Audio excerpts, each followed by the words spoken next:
കുടുംബ വഴക്കിനിടെ പിടിച്ചുമാറ്റാനെത്തിയ യുവാവിനെ കുത്തിക്കൊലപ്പെടുത്താൻ ശ്രമിച്ച കേസിലെ പ്രതി അറസ്റ്റിൽ.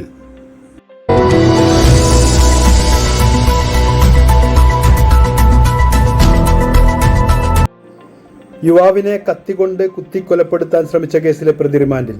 എറിയാട് മഞ്ഞനപ്പള്ളി സ്വദേശിയായ മണപ്പള്ളി വീട്ടിൽ ഷനിൽ എന്നയാളാണ് കൊടുങ്ങല്ലൂർ പോലീസിന്റെ പിടിയിലായത്. എറിയാട് സ്വദേശിയായ പുത്തൂർ ശരത്തിനെ വിഷു ദിനത്തിൽ വൈകിട്ട് 6:45 മണിയോടെ MIT സ്കൂളിനടുത്ത് കലാസൃഷ്ടി ക്ലബിന് സമീപം വെച്ച് കത്തികൊണ്ട് കുത്തിക്കൊലപ്പെടുത്താൻ ശ്രമിച്ച കേസിലാണ് അറസ്റ്റ്.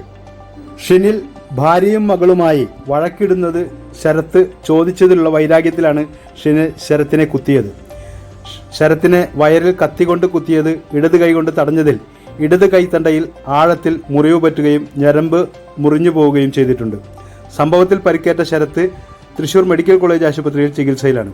ശരത്തിന്റെ മൊഴിയിൽ കൊടുങ്ങല്ലൂർ പോലീസ് FIR രജിസ്റ്റർ ചെയ്തിട്ടുണ്ട്. കേസിലെ പ്രതിയായ ഷിനിലിനെ സംഭവസ്ഥലത്തിന്റെ പരിസരത്ത് നിന്ന് Kodungallur police station inspector Arun BKയുടെ നിർദ്ദേശാനുസരണം സബ് ഇൻസ്പെക്ടർമാരായ Salim K, Seby, senior civil police ഓഫീസർമാരായ Shameer Jamerson, Arun MS, civil police officer Arun MS എന്നിവർ ചേർന്നാണ് അറസ്റ്റ് ചെയ്തത്.